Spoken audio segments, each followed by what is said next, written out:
Et pourquoi n'est-on jamais retourné sur la Lune après cette mission? Hey, what is that?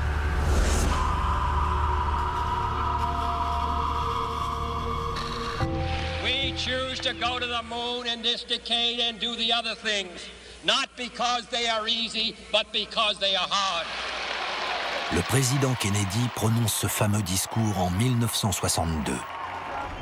10 ans plus tard, les astronautes d'Apollo alunissent pour la 6e fois. I was strolling on the moon one day. Le capitaine Eugene Cernan et le géologue Harrison Jack Schmitt s'apprêtent à traverser une vallée jusque-là inconnue et à explorer la surface lunaire pour percer ses secrets géologiques. Les astronautes savent que leur vie dépend de leur petit rover lunaire.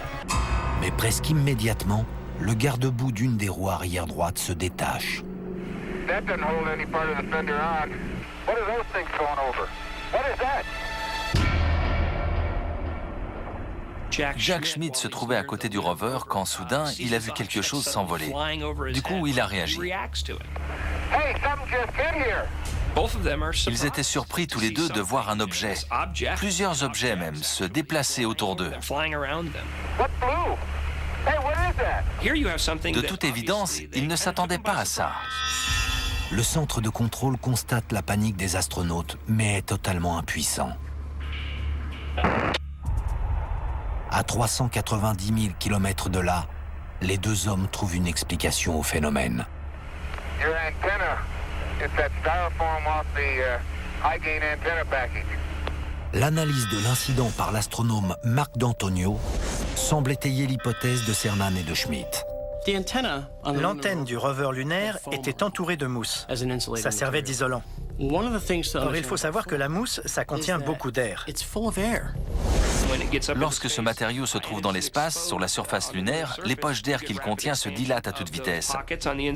Vous avez deviné la suite. Ça explose.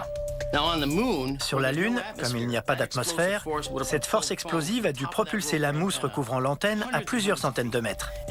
Ça doit faire peur de sentir quelque chose vous toucher dans le vide spatial. I thought you were kidding. No, I've never seen that before.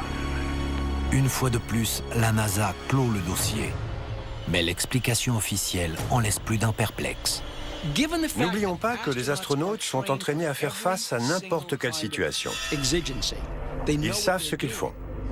Pourquoi ceux de la mission Apollo 17 ont-ils été aussi surpris par ces objets qui volaient autour d'eux si c'était simplement de la mousse provenant d'une antenne? Ça m'échappe complètement. 2 jours après l'incident, l'équipage rentre sur Terre.